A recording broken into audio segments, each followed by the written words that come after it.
Phone of the year or phone of the year? Which one is it? Man, people are upset. Man. Welcome, everybody, to the Thursday show. My name is Zach. I'll be your cringe Canadian host because there's nobody else here. Tonight is Conversation with a Creator. Appreciate everybody tuning in tonight or watching the replay. If you're watching the replay, use the timestamps down below. There won't be a lot of them because it's a conversation. I have a list to grill our guests with. Just basic questions, really. It's a bunch of softball stuff, maybe. But you know, whatever happens. He's goofy. He's laughing behind you. He's trying to get me going. And I'm wearing his toque. See, it's a toque. It's a toque, people. We're gonna talk about that. Is it a toque? Is it a skull cap? Is it a beanie? I don't know. But before I bring our guest in, I gotta let you guys know that this stream is being powered by StreamYard. Yes, they are. What are they? They're our live stream sponsor. Wow, that's not how you cut a promo. Anyway, want to thank them for taking care of us here. Very simple to use StreamYard if you want to get into streaming. You pick a camera, you pick a microphone, and away you go. You can integrate music like we have here. Like, for example, which hand is it? Is this one right here? We got our music from Creator Mix. Check out the link down below. 100% copyright free from the boys D and Nick Nimmin and whoever else they hire. I appreciate them providing the tunes. That's why I put their little logo up here, because it looks cool, and they did it in colors for me. But anyway, the stream, powered by StreamYard. You can do all sorts of things. You can integrate music. You can bring, science, sound in like that. All sorts of great stuff. You can transition. All sorts of great things. You can use OBS. You can use it over top of those things, whatever, in conjunction with. It's up to you, but they make it very simple. You pick a camera, you pick a microphone, and away you go. By the way, speaking of StreamYard, I did give him a little ribbing there last week when we re-signed and we decided to go for another year sponsorship. I think they just wanted me to stop emailing them, but it's okay, I'll take it. And you know what they did? They sent me. Check this out. They sent me. I don't know if their duck has a logo, but I love this, and my kids keep on trying to take it from me. Let me just say this right now: if you're a brand and you send me stuff, I'm all over it. I will shield for you. Just send me stuff, okay? But they sent me this. They sent me their mug, which we got the hot chocolate, the Rolo hot chocolate going tonight. It's the extra big. And this is dangerous, putting a mug right by your phones here. And they also sent me a pillow. See, there's your promo screenshot right. Let's see. Okay, so we'll cut that for a thumbnail. Anyway, thank you, StreamYard. I appreciate the early Christmas gifts, and I might have to buy another duck from you guys or something like that, so my kids stop fighting over it. In the meantime, I don't know if the duck has a name, but we've named him Bruce.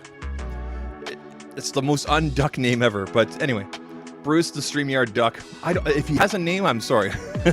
Anyway, people, this gentleman that we're bringing in tonight, someone I look up to. He has the funniest, most eccentric, over the top unboxings, and I love watching them with the kids on the TV and with the thumping, because it's like, hey, it's your boy BMAC. And we're going to find out where he's going. Anyway, I love this guy. Good friend of mine, Mr. Brian McDuff. Is that correct? Is that how you pronounce it? That's right. You got it. All right, cool, man. I'm going to bring down the tunes here a little bit. And we're going to jump into things. How you doing this evening? Doing well. Thanks for having me, man. It's been a while. We were due for another one of these. I think it's been just over a year. I was looking back and everything like that, and it's been over a year. I got a whole bunch of people that are supposed to come in, but everybody's like, after CES. So speaking of, we're just going to jump into it. You're going to your very first CES here coming up, correct? It's my second, but it's been a couple years since my first. So okay. First time I was out there was, I think, 2019. Okay. Beginning of that year. It was a fun time. I liked it. I was sponsored to go out there. It was a good time, but it was very quick in and out. This year, I got a couple more sponsor things brewing. So I think it was going to be going in around lunchtime on Thursday, leaving around afternoon on Saturday. And now so you're not doing the week thing. You're doing just the CES days, huh? Usually that's what I would plan on doing. This year, that's what I was planning on doing. But then I have a couple last minute things where brands are like, oh, well, we need you to be here at 8 a.m. Thursday. I'm like, yeah, well, my flight doesn't get in until 12. So I guess I got to switch that. So Thursday, Friday, Saturday, definitely, potentially Wednesday as well. We'll see. So do you have multiple sponsors for this thing, or just like one main sponsor and then some break off things, or how are you lining up things for yourself this year? Yeah, so I have several sponsors lined up. I think it's going to be more of a compilation style video where if there's specific booths or specific brands that want me to visit their booth, I'll probably put that into a compilation style video.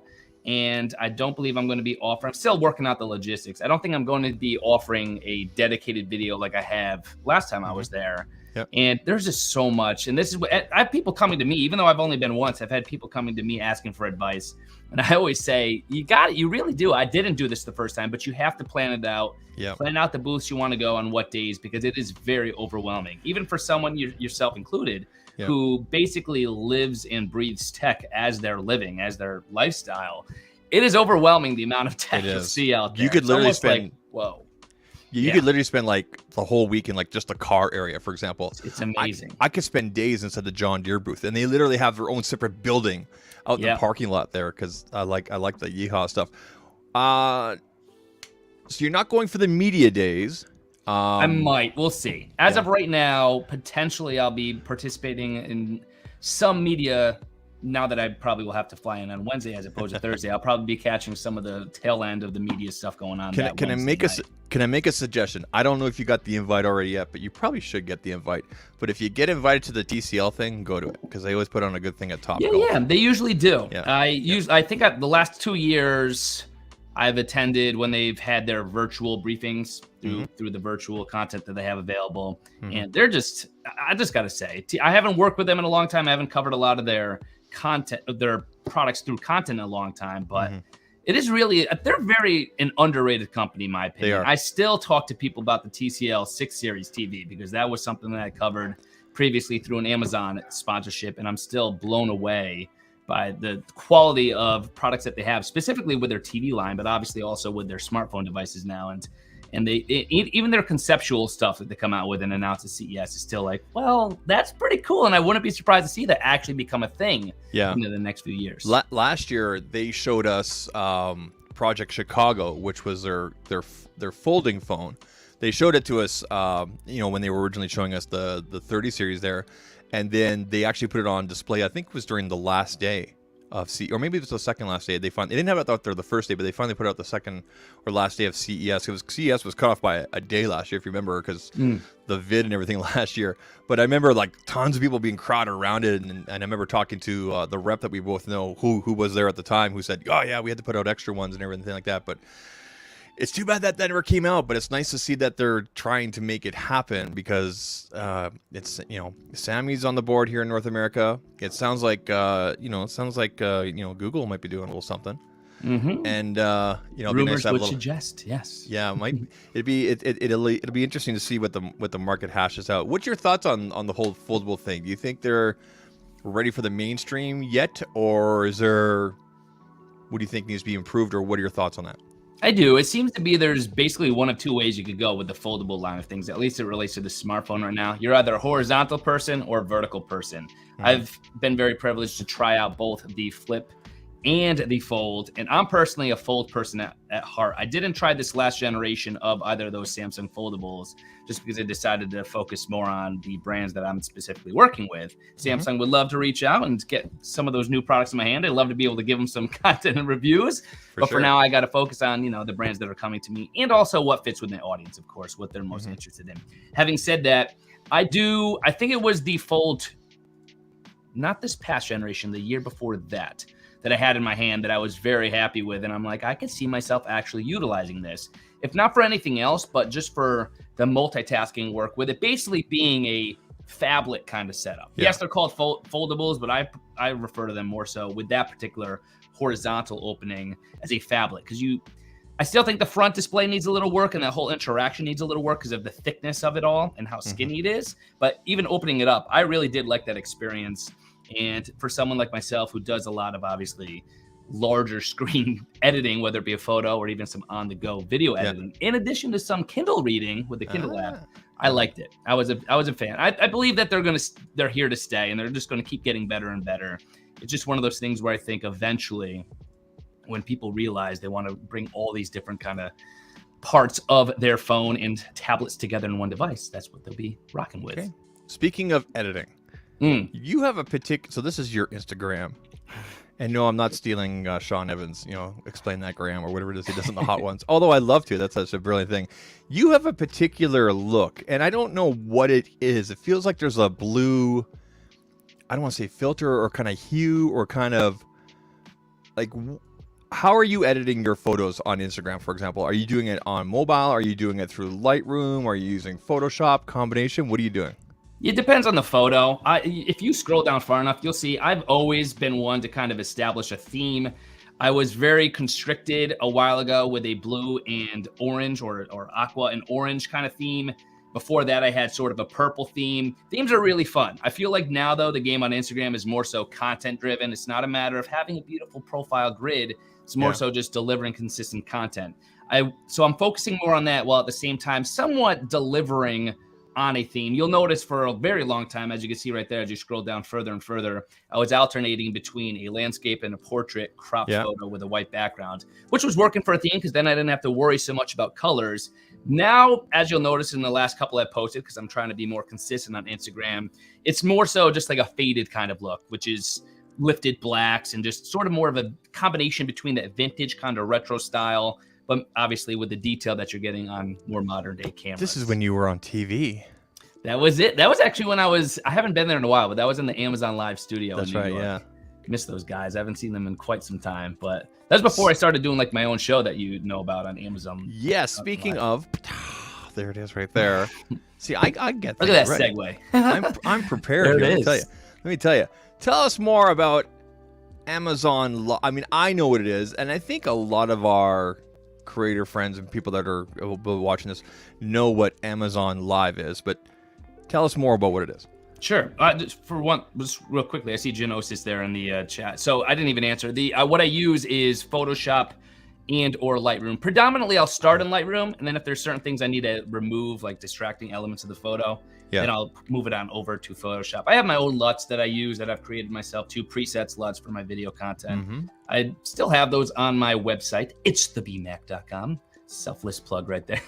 Yeah, we're gonna get to that. So I haven't updated that in a while because I'm not one to usually go crazy with all sorts of different presets. I feel like there's a general. The ones that I have currently for sale, minus my summer preset, which is like my orange and teal, that's kind of like my baby. I haven't released that one yet. We're getting way off track here. But anyway, point is with all those presets, that's what I usually use as like a template for what I edit. And it all depends on the photo itself for what the kind of look is and what colors are present there. But yes, 9 times out of 10, it's Lightroom Mobile, if I could pull that off. And then at the same time, if I need to, I'll move it on over to the Lightroom desktop app. And again, if there's something you prefer to edit when it comes to that kind of stuff on desktop or on mobile? If I had my way on desktop, I could spend hours on a single photo, but I'm just trying not to be such a perfectionist with my photo editing because I'm always trying to balance between quantity and quality. And I always feel myself starting to slip with quantity going down and quality going up, at least in my eyes. So I'm trying to not focus so much on that. Even like the last couple are not usually photographs that I feel like I would post, but I'm just like, you know what? It's something that's post worthy and it's something I would put up as an Instagram story, because I post on Instagram stories way more than I do on my grid. That's when I'm going to start editing those and post it as an actual photograph. But I just wanted to quickly answer that because I know that Genosis was there. Lightroom Classic. I'd use not the Classic anymore. I think it's just called Lightroom now. Lightroom CC is what it is. But I was a Classic person before they switched over to their whole cloud thing. Tell us more about Amazon Live. Yes. So speaking of Amazon Live, yeah, I was streaming on Amazon with their, like I was just mentioning, with their live team based out in New York. That started, I want to say, in 2017. Small world. I had a friend who I met through a time when I was appearing on an MTV show. And at that time, it was cool to be on MTV. Whoa. You've been on MTV? Couple times. Yeah. Whoa. Were you one of those? Okay, hold on. Hold on. I'm gonna get intimate here. What do you mean you were on MTV? We're gonna completely go sideways here. First time. Were you on one of those shows, or like one of those dating shows, and you're one of those flex bros in the pool and everything? No. Good. I was asked to be on those, but I turned those off. Were you really? I have a couple. Because I saw your earlier vlogs, and we're gonna talk about this. You don't wear your shirt a lot in these earlier vlogs, Brian. That was when I was working out. I'm too busy. Making content now. Tell us about MTV. I remember the first time. What was the first show? I want to say. Was this MTV like as it is now, or back when they actually showed music videos? It was more modern. It was in the 2010s. So the first time I think was only twice. Now that I think about it, one time I don't even know if it aired or not. I can't remember. But anyway, for the main one that I ended up making a contact with the production team was Guy Court, which is a spinoff of the show Guy Code.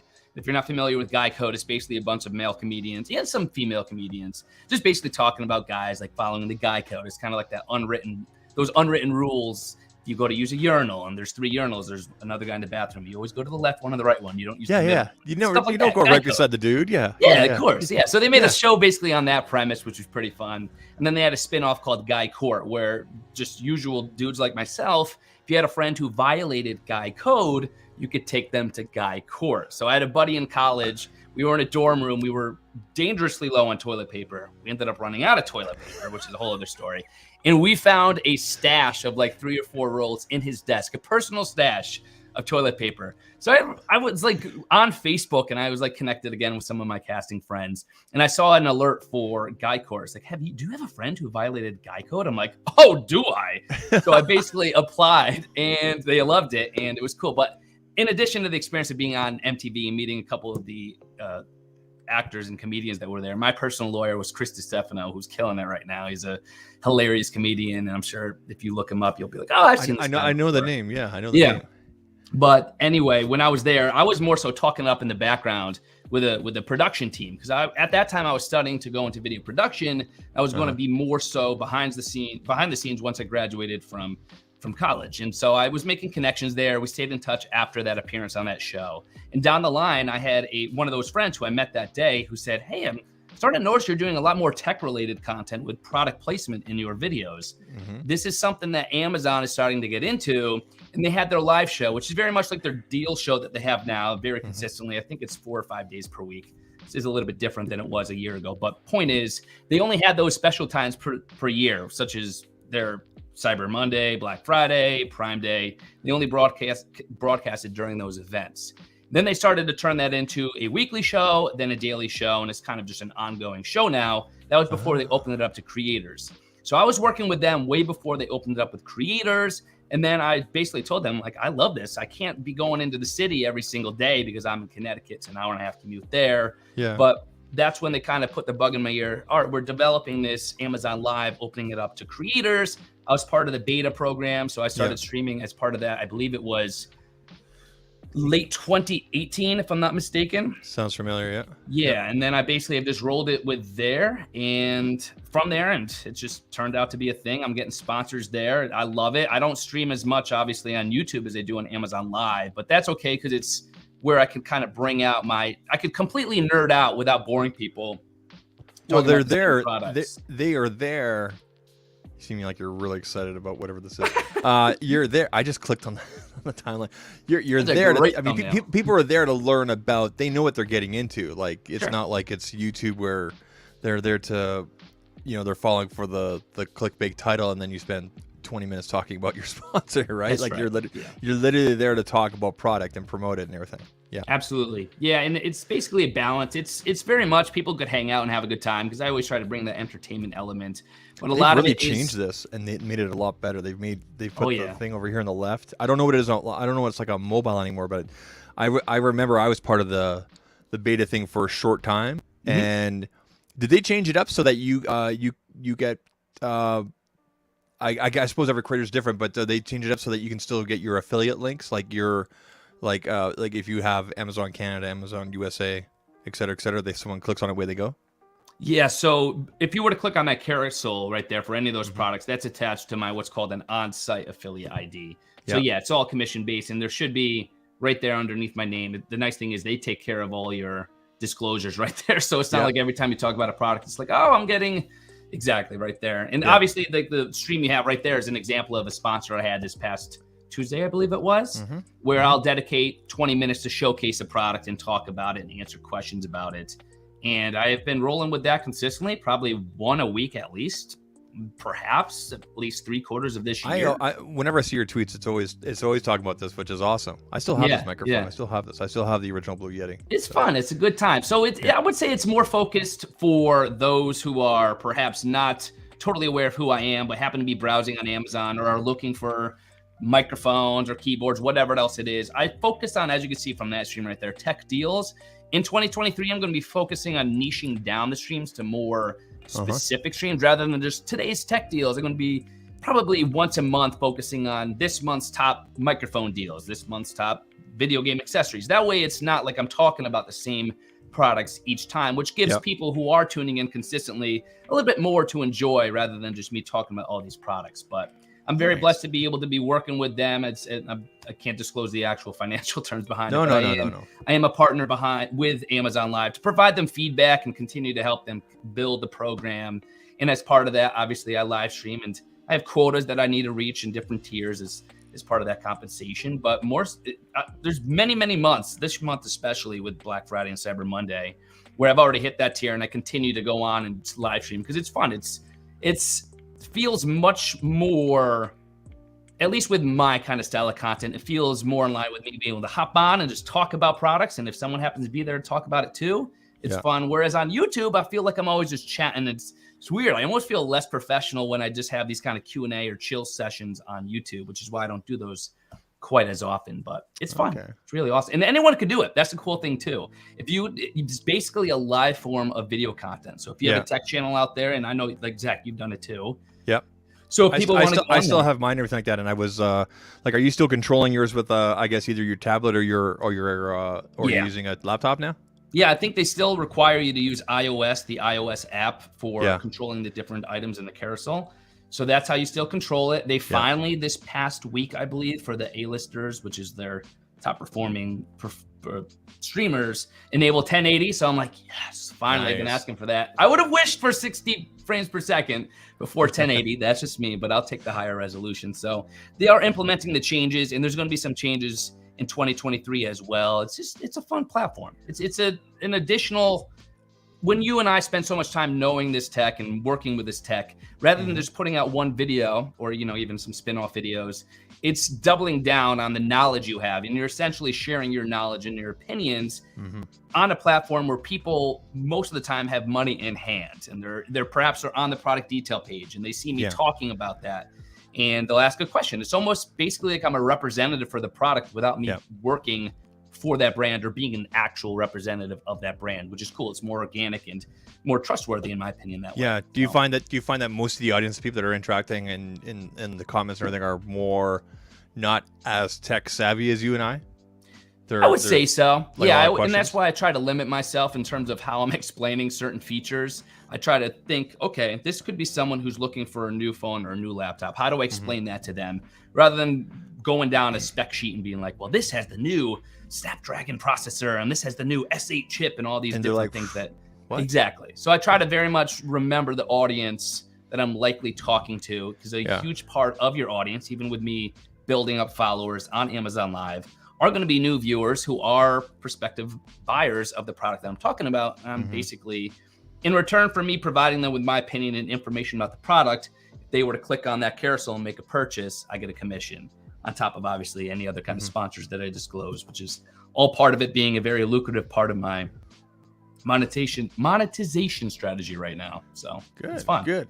Let me ask you about, okay, so you probably watch Mr. Who's the Boss, Aaron over there, right? Yeah, a little bit here and there. Yeah. If you're lucky, you'll probably run into him at CES. I run into him almost every year that I've been there. So he's usually wearing a trench coat. I don't know why. It feels warm for me, but it's also, I don't know what the equivalent is for in Fahrenheit, but it's currently -40. Yeah, you would be very hot, I feel like, if you had that on. Your blood is probably very thick. Right. But anyway, so Aaron did his phone, his breakdown of the phones of the year, and I think he came back. It was either the Pixel 7 or the Pixel 7 Pro. I can't remember, but it was Pixel 7. I'm pretty sure. And then Marquez did his thing. Did you watch Marquez's scientific poll?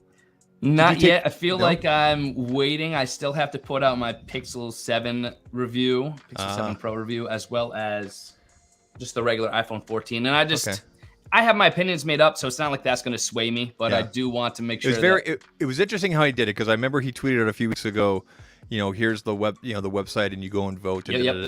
And basically the Pixel 6a came down to, I think it met 2 out of the top 3 or something like that. Of the different categories, which really blew me away, because people had no idea what phones they were voting for. Right. Yeah. Let me tell you. Test, right? Yeah. So I had the Pixel. So I'm currently using, this is the 7 Pro with the later case on it. Before this, I was using the 6 Pro, Pixel 6 Pro, but I have been testing with the 6a, which has really surprised me. Although I really like the 7. I feel like the 7 is like the perfect, in terms of new, without kind of breaking the bank and everything like that. Yep. So I know that you've already reviewed the 6a. Haven't you? Yeah, you put out your video on the 6a. Yeah, I remember that. So you haven't put out your video on this guy yet here. With only, I guess, seeing Mr. Who's the Boss so far, like, are you finding that your opinions are kind of jiving the same, or based on what you've seen people kind of talk about, and with Mr. Who's the Boss video being out? I feel like my biggest gripe, and I'll mention this now, and I'm obviously going to mention it in my 7 Pro review, is my biggest complaints with the Pixel device right now is simply its curved edge design. I think that is taking away from the experience as a whole. But I've said this on record before, and I'll say it again here. I have no shame in doing it. I'm obviously a daily iPhone user, but if I were to switch over to Android, and everyone I talk to on a consistent basis had Android as well to make everything, messaging and file sharing, more easier, I would be a daily Pixel 7 Pro user. I love the Pixel line of phones. Can't say the same necessarily about the Pixel Watch yet, but I like what they're doing with it. I like the direction it'll probably head in. But with that having been said, hopefully that answers your question. I think I would basically, I would always just pick I need that higher refresh rate, which is why the Pixel 6a wouldn't be a daily driver for me personally. Yeah. But for the normal person who's not going to recognize that, I'm a huge Pixel 6a fan. In fact, I still have mine alongside my Pixel 7 Pro over here in the studio, because Google was nice enough to send me out the 7, the 6a, and the Buds Pro, which I love these right here. These are, oh my God, right? They totally surprised. Like, I knew they'd be good, but I didn't know they'd be damn good. But they're really good. Funny that I've heard both. I'm very much a little upset by them, to be honest with you. Yeah. There's people who you're at, like, it seemed to be there's no middle ground. You either love them or you're upset by them. Okay. I'm upset by them. I covered a little bit of this in my review, but I think that they missed what could have made them. And this is coming from some. I've specifically said that I love the Pixel. What the heck do they call them? The Pixel Buds A series, Pixel Buds A series. I can't keep track with all these. I still use those on a regular basis all the time too. I think those sound amazing. I like the wingtips on them. I find that they stay in my ears. You took the words right out of my mouth. Yeah. I find that huge for me. I find they're a little more stable in my ear. Although I have not had these fall out, but there's been a couple times where I've gone, oh, okay, no, it's not falling out. They don't feel secure. That's the thing. Yeah. You know what would be cool is if on the next generation of these, they gave you the option of adding wingtips on. Yes. Like I've seen that with a lot of different earbuds and everything like that. That'd be kind of cool. Now, that being said, you're part of Team Pixel, correct? Yes. So I've had El Jefe reviews on. I've had Trends Tech on, and a couple other Team Pixel people, Viper, whatever, et cetera, et cetera. By the way, Woo! Oh my goodness! he's still in the boat. I still have to Love cut. I still have to cut some audio from him from our thing last week to put on there. Anyway, tell us what team. I noticed that you didn't go on the camping thing. I did not. Yeah. You did I not. think you had to basically. They wanted to see consistent content with the Pixel, which makes complete sense. And actually, with the timing of it worked out better because of the Apple releases that were coming out or were already out at that time. So I didn't make it out there. They did send me an email about it, and I'm not obviously the least bit surprised that I wasn't. They sent it to me by accident. I don't know how I got on that mailing list. I'm like, this a U.S. By accident? No. I got the email. It was weird. I got it. Anyway, tell us about Team Pixel and I guess because I've heard different variations and they're all consistent. But give us your take on what Team Pixel is, because I know that for some creators they're confused by the way it is, because it seems like there's like kind of like 3, almost 4 different levels of in terms of the marketing in the United States. Like here in Canada, they told me, just tag Google Canada and made by Google. No gift from Google. No, Team Pixel thing. They recognize that I do Pixel content. I have the separate Pixel channel, et cetera, et cetera. They fired it off. There's no expectations, although I did kind of give them an idea of the content I'm doing and have been doing. So tell us about Team Pixel gift from Google and what you've done and what what you're currently doing with them. Yeah, so they usually send me whatever. If you want to say there's 3 different tiers of it, that makes sense, I think. Yeah. And I think I would say I'm at 2 out of 3, which is, I think, a good spot for me. Yeah. Because I very much like to focus on their now you would call them flagship releases now with the way the Pixel is. But anytime they come out with one of their new Pixel smartphones, they'll send that to me as a gift from Google. That's how their disclosures work here in the United States. Is basically anytime you post about it, you want to get hashtag gift from Google, and then they want you to tag their new Pixel handles.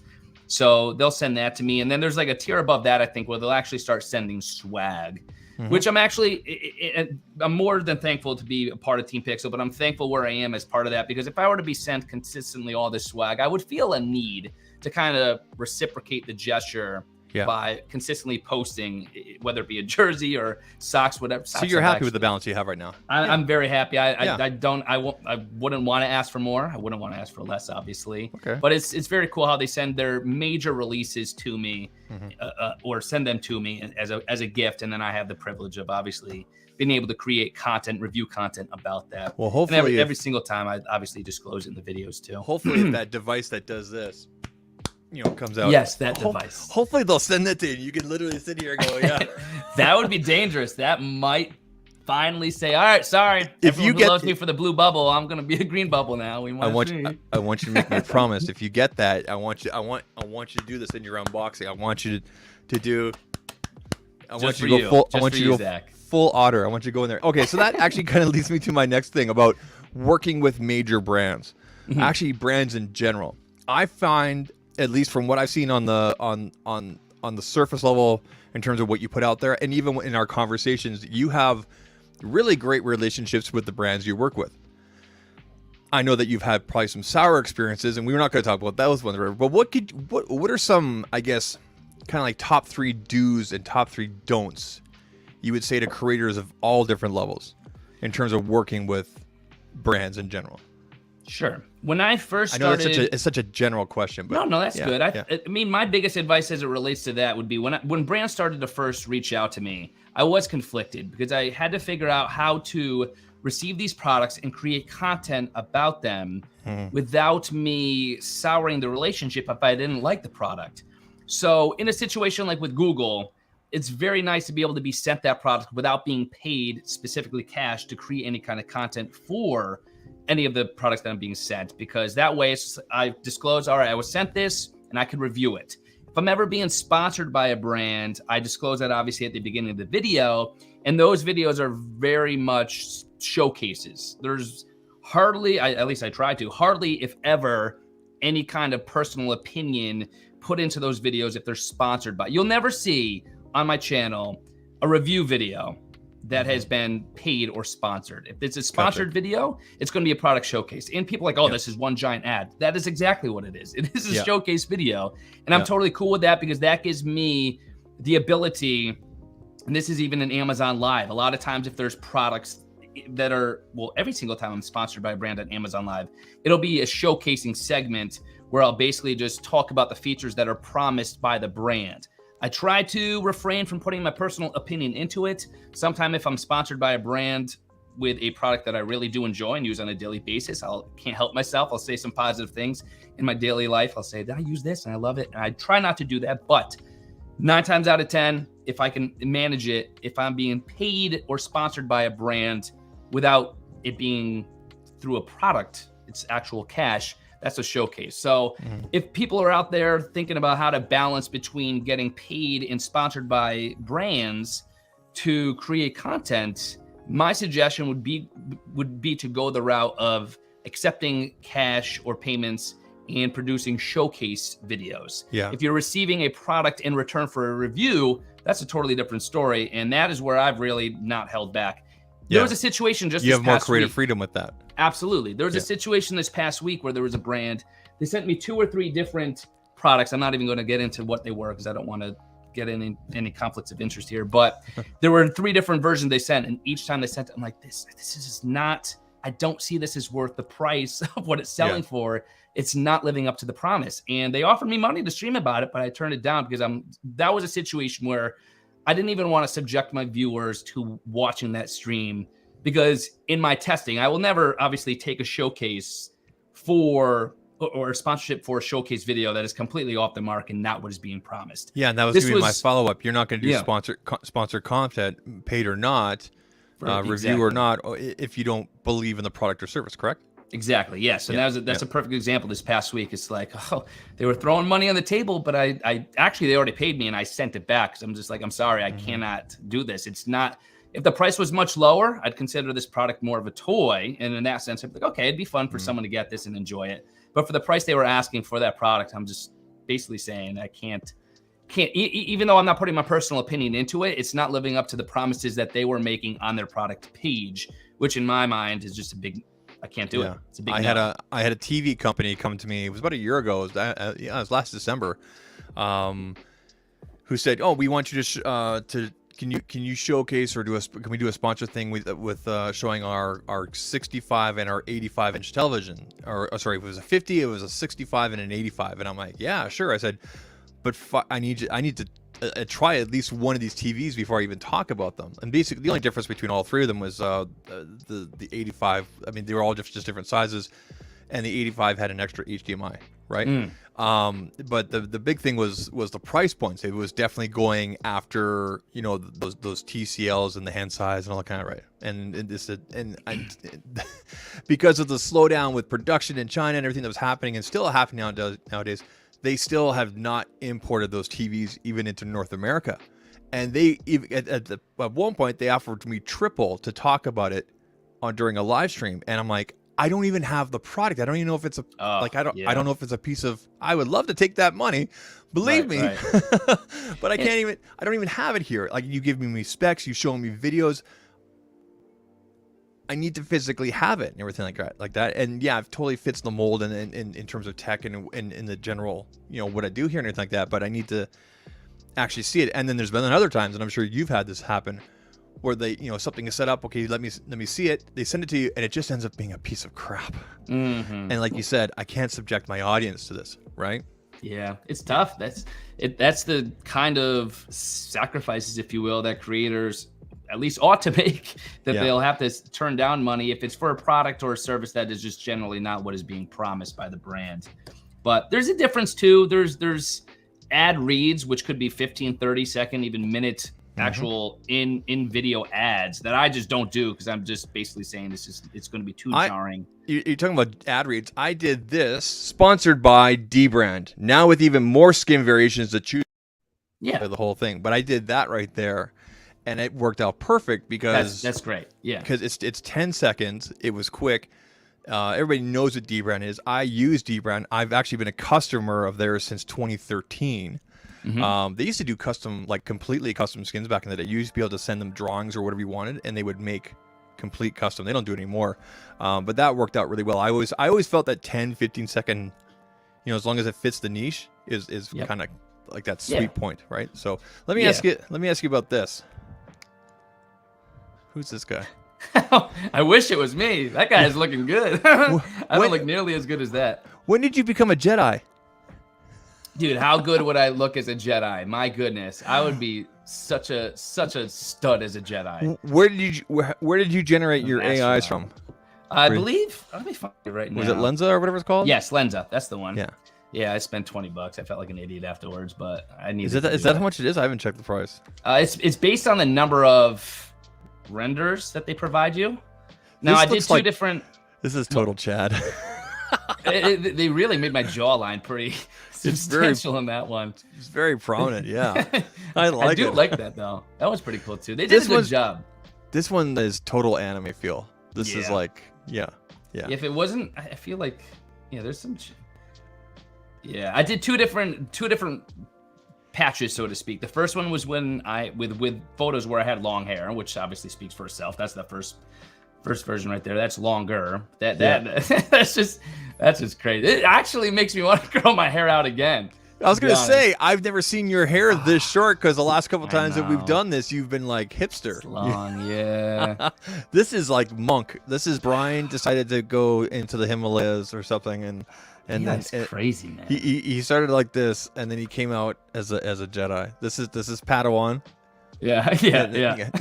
This is straight up like, hello there. And then here you are right there, right?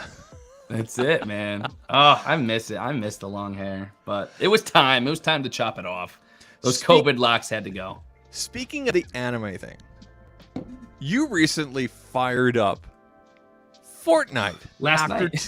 Yeah, like last. What platform are you playing? Xbox. Okay, so that's what I'm used to. We can add each other. I mean, if you want to win. But like, okay, so the last time you played Fortnite was 2 years ago. That's when I started. So. Yeah. That's when I started playing. Like just after I got my PS5. No kidding. Which, can you believe it's been 2 years? It's been 2 years since it came honestly, I did double check it because I saw like this new screen on Fortnite where it's like your achievements or whatever. And it's like, oh, the last achievement you made was April of 2020. I was like, whoa, it's been that long. I used to spend way too much time with my buddies. Are you a build mode or a no build mode? I hated building. So did I. The thing is, the cross platform for me is what ruined it. I could hold my own with building. I was doing pretty good on a controller. Yeah. And then when they made it cross-platform, and there's some 15-year-old kid who's just like with their mouse. They build like a Hilton in 5 seconds. Yeah, I'm like, I can't compete with that. So it kind of ruined it for me. But now I did play last night the no builds. I liked it. I love that. No builds. No builds completely. Yeah, no build is completely reinvigorated, and then you got the augments. That's new for this season, and you got. Obviously, the weapons are in there. You got the hurdling. I think they took out hurdling. There was a problem with it, but you got the sprinting, which is straight out of. Sprinting was very hard to get used to. Yeah, that's the new getting up to higher heights essentially. Yeah. It was crazy. I like it. I'm definitely gonna be playing more, especially with the winter here. Okay, good. We'll play. I'll definitely have to add dubs. I'll definitely have to add you. My son and I'm a quest guy, so every day I'm like, okay, I gotta do those daily things, get the XP, and then go in and pick out whichever things we'll run quests together. My buddies would always be very much competitive mode, and I'd be like, wait, but can we all just dance over here to unlock this quest real quick? And they never wanted to do it. My son's always doing like creative stuff, and they're like building things and everything. Yeah, I'm like, can I just go shoot something? Like, creative mode was nuts. Can we just go shoot something? Let's talk about your website here. Let me bring it up here real quick. How'd you make your website? Squarespace. Yeah, it's very clean. It's minimal. So you actually changed it from like BMAC to it's the BMAC. Correct? Yeah, I'll explain that. So for the longest time, my branding was BMACadelic. I liked it. I felt like it rolled off the tongue. The way I always explained it was that it's similar to psychedelic, right? It's BMACadelic, psychedelic combined into one. It's what's going on in my life, what's going on in my mind. But then too many people were calling me BMAC Cadillac or BMAcadelic, and it's just like, damn, that's not how it's supposed to be. I'll admit, the first time I saw your last name, I'm like, Cadillac? Cool, man. Know. Oh, no, it's not. Okay. Exactly, yeah. So all the new viewers started to see that, and I basically made a slight branding change about 2 months ago, maybe. where I wanted to change it to It's BMAC, but someone must have had that handle on Instagram and totally screwed up because it's basically banned from the platform for whatever reason. So now I remember that someone BMAC. was accusing you of something, and it's like you're like, you got the wrong dude. I remember that. It happens. And people just don't understand the nature of like usernames are not following you specifically, or handles aren't following you specifically. So anyway, Instagram wasn't available, but It's the BMAC was available on all 4 that I have it on right now. So I was like, okay, that's Brian McDuff wasn't available.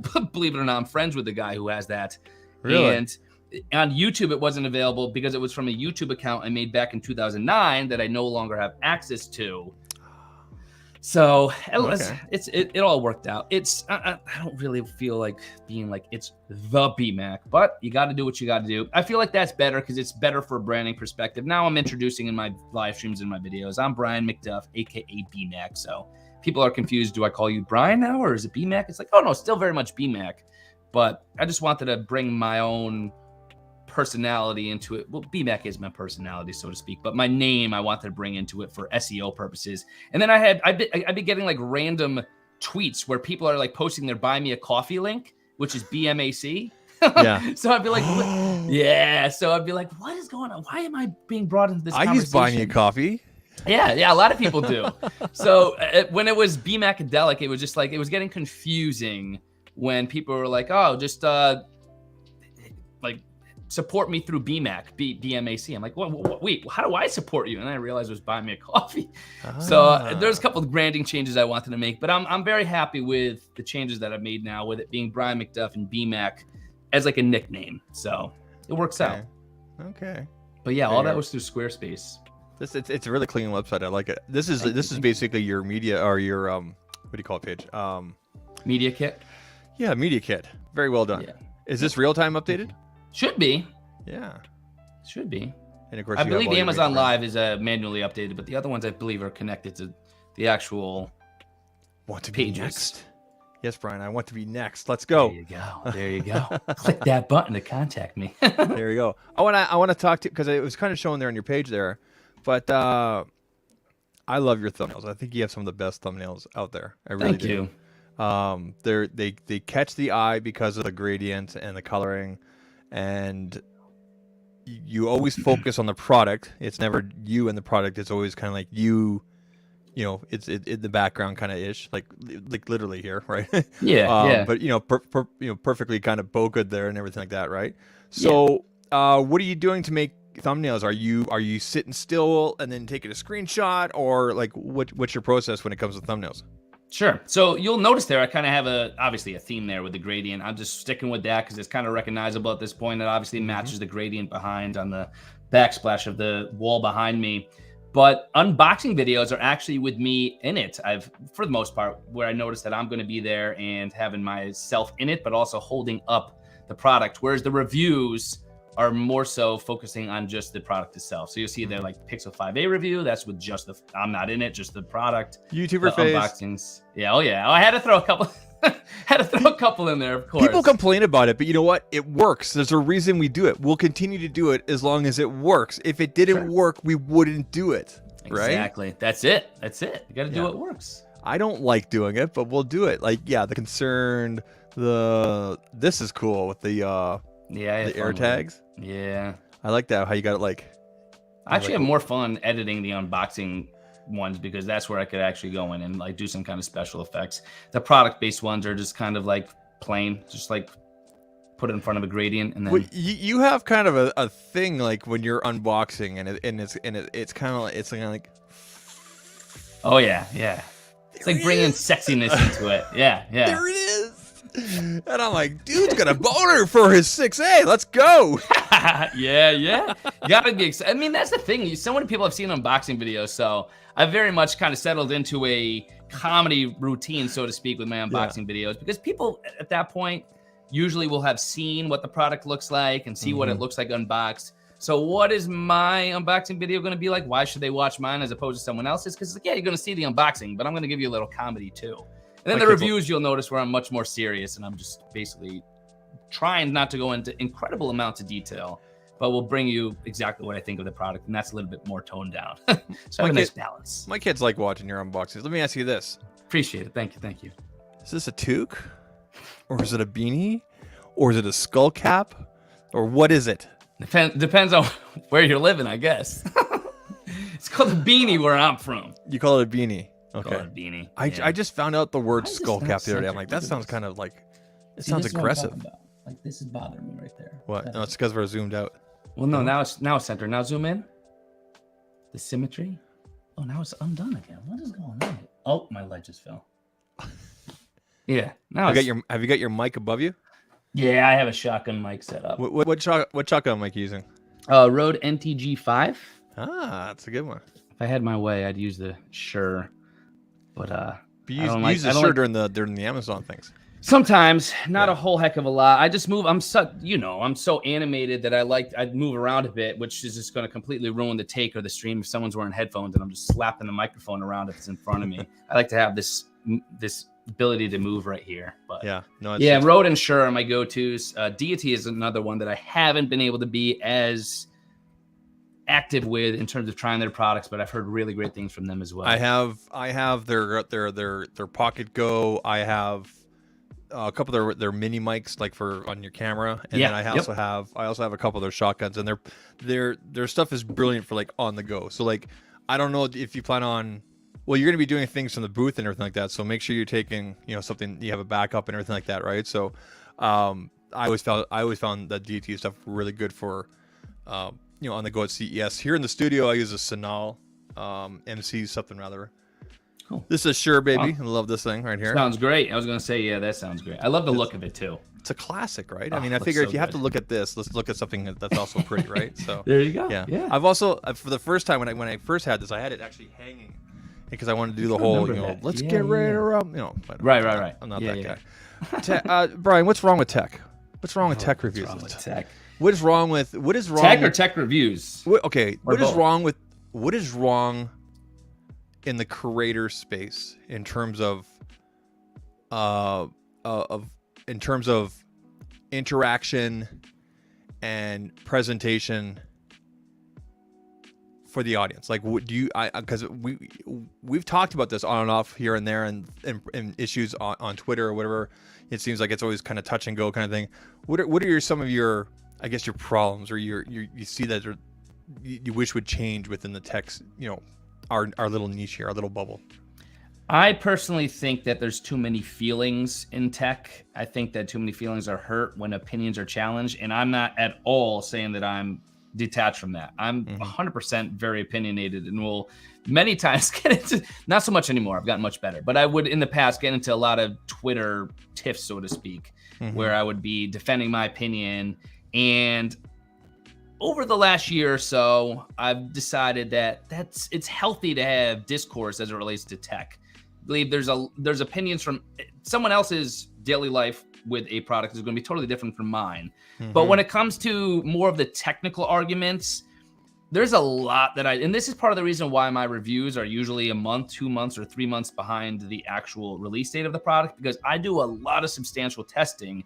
And there is so much that I cut out of my videos that people don't even realize. So much detail in terms of tech specs and review content. And so usually when I put out a statement, it's not just me off the cuff saying something. Yeah. And it was because of my reviewing over the last several weeks, over the last couple of months. So I feel very attached to it because of my time invested in it. And again, this is part of I'm saying it's not just me, everyone else. I feel like many tech creators are very much attached to their opinions. And if someone else has it, like for instance, perfect example I think the Pixel Buds Pro are a letdown. You love them. And it's not like I'm challenging you on that, because everyone's ears are different. So you're hearing them and experiencing them differently than I am. I almost value your opinion a little bit more, because I know that you've done more headphone reviews and probably have owned a lot more headphones and earbuds than I have. Like honestly, those Pixel Buds Pro, these are probably my 4th or 5th pair of earbuds that I've owned. Sure. So I've owned a couple Samsungs. I got the Buds A. These are the Pro, and then I know that I have a pair of Soundcores, for example, where I know you probably have double or triple that amount that you've stuck in your ear over the years, right? Many, probably more than I'd care to admit. But are you up there with El Jefe? And we know that he has. Oh no, I'm not on his level, but I have a nice collection going on. But that's to your point. That's exactly it. everything I talk about as it relates to earbuds is based on my experience, not only with that particular pair of earbuds that I'm talking about, but also obviously all the other pairs that I've tried and tested too. Yeah. But at the end of the day, my ears are different from someone else's. So in that you cannot teach viewers to understand that. They hopefully are going into their review search of whatever product it is that they're looking for with the mindset of knowing that, all right, I should do my research and see how many other pairs of earbuds this person has done, or I should see if this person has created consistent content, or if this is just like a one-off review. So it's everyone has their opinions, everyone has their feelings, and I feel like that's totally valid. Yeah. But I've done it before too. But it's the attacking of other people's opinions or thoughts when it's from a personal experience standpoint, as opposed to just like an inferior or superior technology. Yeah. If it relates to that is, I think, needs to be lessened a little bit. You know where I thought it was really, maybe it's just because I really focused on those devices last year and it's what I was using primarily. The Pixel 6 and Pixel 6 Pro, the fingerprint sensor seemed to be quite a piece of contention right up to the point where the 6A came out, and it got a lot better. And in my opinion, the 7 and the 7 Pro have gotten, where's my 7 right here, have gotten a lot better. Whereas the 6A or the 6 Pro for me, for example, was hitting 75-80% of the time. I would say my 7 and 7 Pro are hitting like 99% of the time, honestly. And it seems to be a lot faster. But the thing is, you go on to, for example, Reddit or on Twitter. Dangerous moves. I know. It just seems like every second post was just complaining about the fingerprint sensor. But I almost feel as though it was projected and like amplified more than what it really was. So, for example, I would go visit my friends that they run a TELUS or a Bell location here in Canada. Those are two of the big carriers up here, and they're selling lots of 6As. They're selling lots of Pixel 6s, some 6 Pros, but mostly 6s because of the price point and everything like that. Just like kind of like how this year the 7 seems to be kind of like the sweet spot. And I would ask them, like, how many of your customers are coming back and complaining about this or about the fingerprint sensor? And they're like, maybe 1 or 2 a month, and they're pushing 50, 60 devices a month kind of thing. Not nearly as many compared to like iPhones, for example.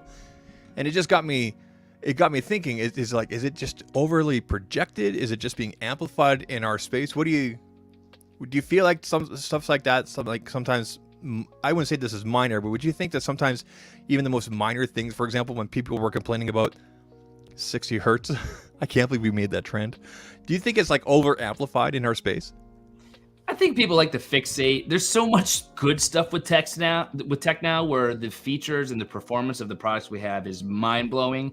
And I'm editing my Apple Watch Ultra review video. I was editing it today, and I kind of touched on this, where it's to the point now where it's brands have to innovate their products to kind of surprise us, because otherwise it's like, it's already very powerful, very good. So I feel like there's a level of perhaps fixating on the little things that don't work, which is completely valid. And there's a perfect example where I've seen, it's not just you, I've seen a lot of other individuals on Twitter as well who have had an issue with the fingerprint sensor in their Pixel devices. I've never experienced that. It's always been pretty good for me. Yep. And therefore I never really commented on it. But that is not to say, like, my experience, in my opinion, on that it should not at all overshadow or take away from what you've experienced. What you've experienced with that fingerprint sensor is very valid. It is something that, and you should voice your opinion on that and your experience with that. But there's certain individuals, say if I put out a tweet saying, I think the Pixel 7 Pro fingerprint sensor has been fine, I don't see a problem with it. There's been other individuals out there who will, and it goes both ways, will attack me for potentially saying that. Like, no, it's terrible. How could you say that? Oh, you got the phone for free. Of course you're going to say that. And it's just you're like, a shill. But it goes both ways too. I've definitely bitten on a couple, and I think, again, it's as long as it's done in a civil and healthy manner, I think that's good to have discourse about tech where certain features are discussed. That's what, like, if you were experiencing that and you expressing your concerns with that should 100% be done. But someone else defending Google or someone attacking me for saying I haven't had that issue, there's a difference between discourse and attacking, so to speak, as it relates from the tech to tech, tech creator to tech creator kind of relationships where opinions and experiences are valid. It's when there's more specific technology what's the word for it? When it's not necessarily opinion or experience, and it's more so inferior versus superior technology, when those conversations, that gets a little bit more factual, where someone's experience is not something that people should get so caught up in their feelings on, myself included, you know? Yeah. It seems like a lot of, I wouldn't say on the creators so much as it would be, audience, tech enthusiasts, they'll jump in those comment sections, right? Like, for example, like I was looking at I was looking at Marquez's comment section last night, with these blind people picking from the blind test and everything, these devices were coming up top. Or, for example, when Mr. Who's Boss came out and said, Pixel 7, people just went nuts, right? And and it's just, it's kind of like, okay, these are chill. Like, these are his experience. And I think, it being the largest, creator there, in the UK and whatnot, I mean, I think he's built the right to say that, especially if he's used the device and everything like that. So, I feel as though the only reason I talk about the fingerprint sensor is because it was really hit or miss for me at first, and then it got better and it got better and got to the point where I was used to it, and it was maybe sometimes hit or miss. But when I did my live unboxing of the 7 Pro, I actually made a short about this using a clip from the live show and everything. It was just boom, and I was like, it's that's completely valid. Yeah, that's your experience, and that is what there needs to be more of that. There needs to be a less attacking of other creators with opinions like that, because otherwise more and more creators, I feel like, are going to be more boxed in, feeling like, all right, I'll make a review, but I'll just read down the tech specs, and that's not a review necessarily. No. Everyone should do that, because if there's someone who's perhaps interested in a phone and doesn't know what's built into it, we do, because we know that going into it. But that's important. But also bringing as much of your personal opinion as possible is good, and whatever that experience might be. Who's in this picture? Right there. Who's in this picture?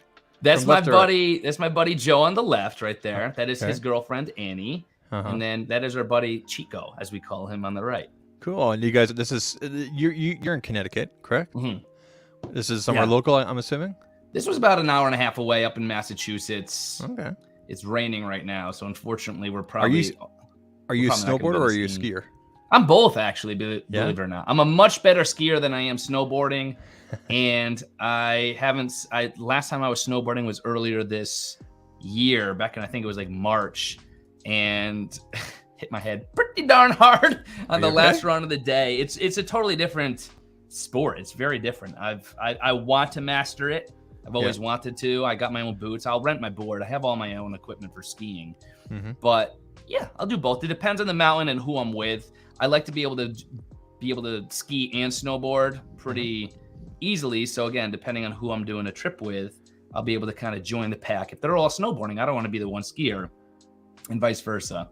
But I would definitely say I was skiing since I was a kid. I'm 10 times better as a skier than I am I wouldn't even call myself a snowboarder at this point, because it's like, okay, yeah, I could go down, but my butt will be very bruised by the time of the day ends.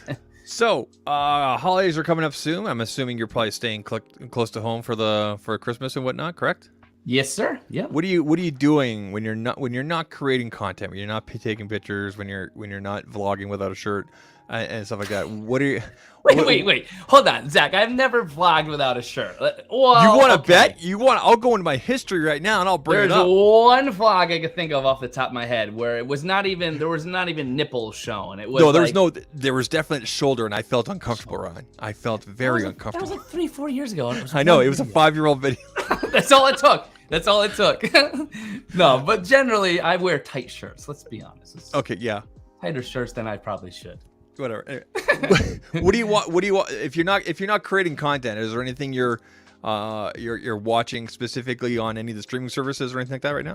I'm not a huge movie or TV show watcher. Usually it takes me just getting kind of sucked into a TV show, then I'll be obsessed with it and I'll just binge it. But most of the time what I'm doing is reading, playing video games, and then trying to get outside as much as I can. Because as you could definitely relate to, with all this focus that we have on tech, it could feel like you're getting in your head with all this, and you feel like, oh, I've been inside all day talking about all this tech. It's like one of those things where, like, I don't know, there's some story where I think it was in Maine, they had a bunch of inmates, and all they were all they were fed for like 3 months was lobsters, and they rioted and they got sick of eating lobsters because you have too much of a good thing, you get sick of it, you know? So with tech, I try to detach from that. So usually I have a routine where once I'm done doing my work for the day, if I'm being healthy and I'm on a proper workout routine, I'll work out, shower, then I'll usually play maybe a little bit of video games, and I'll always read at least 20 to 30 minutes before bed. There you go. On the weekends, I'm usually trying to get out, try a new brewery. I'm a craft beer fan, so I usually try to get out of the house with friends to do that. You're a beer guy. Nice. I'm a beer guy, yeah.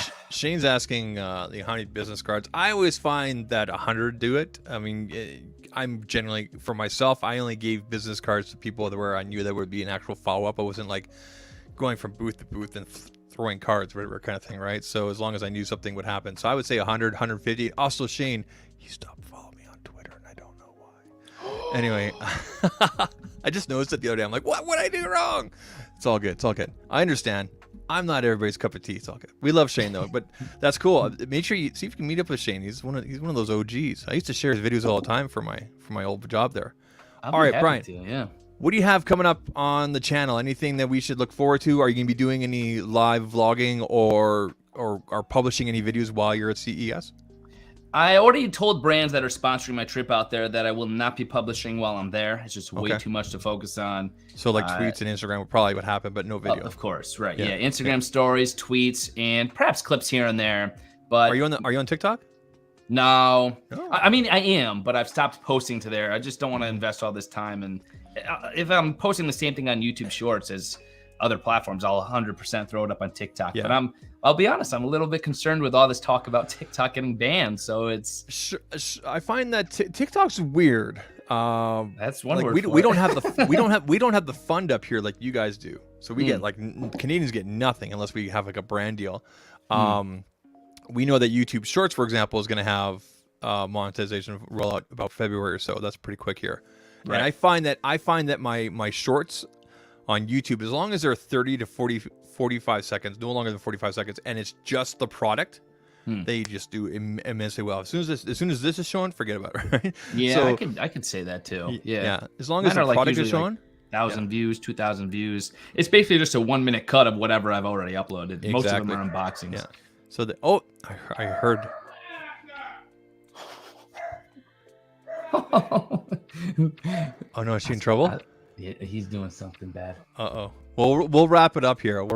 So you're fine. We'll get some tweets and some Instagram from you, videos obviously after. Anything else coming up that you can talk about or you can't talk about? Can you allude to anything? Nothing really secretive necessarily. I believe I'll be actually live streaming if all works out, and I'm pretty sure I'm in the clear now to talk about this. We should be finalizing plans for me to live stream from the Amazon Live booth while I'm there at CES. So that'll be fun. That'll be cool. But yeah, that'll be pretty cool. Other than that, no, I just got an Apple Watch Ultra review coming up soon. Hopefully I could get that up and finalized by, might be up Christmas Eve, because usually B-roll takes another half day of filming. It's a good size on your wrist. It looks like it's good. I got used to it. It doesn't look overly big. I think it looks about right. You know, I thought when I first got it, it was going to be heavy. It's not that bad. It's not that bad, good. Eh? Is that the OEM? Is that the OEM band you got on there? What is this one? I don't even remember what this one is called. It was the OEM, yes, but I don't know which one this is. I like it. It's the one with the loop. Okay. Actually, I should be able to. Yeah, that's the leather loop one. Yeah. That's nice it's pretty good. I do think I would have liked the Velcro one. It was okay. That would have been pretty good, but yeah, no, that's coming. And then I have the Pixel 7 Pro review I'm gonna drop. Pixel Watch review. Just the regular iPhone 14 review. And I know I'm late. Like this was another thing. Like that's one thing that irks me. It's like someone's like, "Oh, you're like 3 months late." It's like, wait, why am I late if I'm?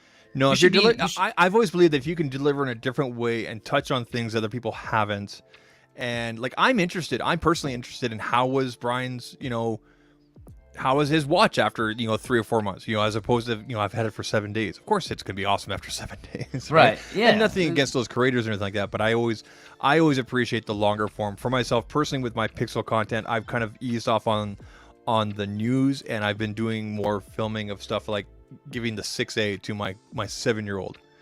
and what has she been doing with it, right? And how it's been holding up in the kind of actually amazing photographs that she's been taking. I think she's been going through your gram or whatever, stuff like that. So anything else you want to add before we kind of wrap things up here? I think that's pretty much it. That's it? Yeah, it's Okay. just long form review or long term reviews come. I think there's more value to those a lot of times. If someone hasn't committed to getting one of those products already, there's like, if I was looking up a product, I'll look for something that was perhaps not released the same week the product was released. A couple months down the line, I think there's a little more value to that. So those are coming soon. Other than that, just doing the same thing. New handle, it's the BMAC. It's the BMAC. It's the BMAC. I don't like You to guys, call make myself sure you guys the give Brian a look if you haven't yet. His channel is linked down below there in the description. By the way, we'll probably be doing another show either tomorrow, definitely Christmas Eve. Christmas Eve, we will be reading. Oh, look at that. That's awesome. We read this last year. It's nothing new. I'm not the first person to do it, but we'll be reading this later on, not tomorrow, but probably Christmas Eve. Definitely Christmas Eve. And it's got everything. It's got everything from the movies and everything. It's really kind of brilliant. It's got all the familiar. Now I have a machine gun. I have not seen Die Hard. Okay, wait, what? I haven't seen it. You've never seen Die Hard? Never seen it. The greatest Christmas movie ever? That's what people say. How is it? I mean, I'll have to see it to understand. Okay, but you don't question first of all, it's a Christmas movie because it takes place during Christmas, and this book basically proves it. I mean that is a good testament to it being that makes sense. If it has holly all around the corner of the book, it must be a pretty good sign that it's exactly. Brian, it's the BMAC. Appreciate you being on with us. Conversation with the creator. I have no idea who's going to be. Actually, I've got a list of 3 people. I usually make all my contacts on Sunday and Monday, figure out who I'm going to line up and everything like that. But it's kind of funny. Everybody that wanted to get on in January is all going to CES, and they've all been like, nope, February. I'm like, all right. So I don't know what we're going to do here. But we got people lined up and everything like that. So next stream will be on Christmas Eve. I will be streaming on Christmas Day because I'm having Christmas dinner by myself. Completely. You won't be alone though. You'll have everyone who's watching with you. Oh, well, yeah. I'm not sure if I'll be eating with them. I'll have the cat here. But long story short, I don't like my mother-in-law, so I'm not going over there for Christmas dinner. Fair enough. Say no more. my wife will bring home turkey apparently. So I guess we'll see what happens. But anyway, there you go. Anyway, Brian, I appreciate you being on. We're gonna roll the outro here, and we'll catch everybody in a couple of days here on the 24th on Christmas Eve when we do our little book reading here. It should be a good one. Anything else, Brian? No, I appreciate you having me on, Zach. Thank you. Always a pleasure. All right, man. Take care, everybody. Cheers.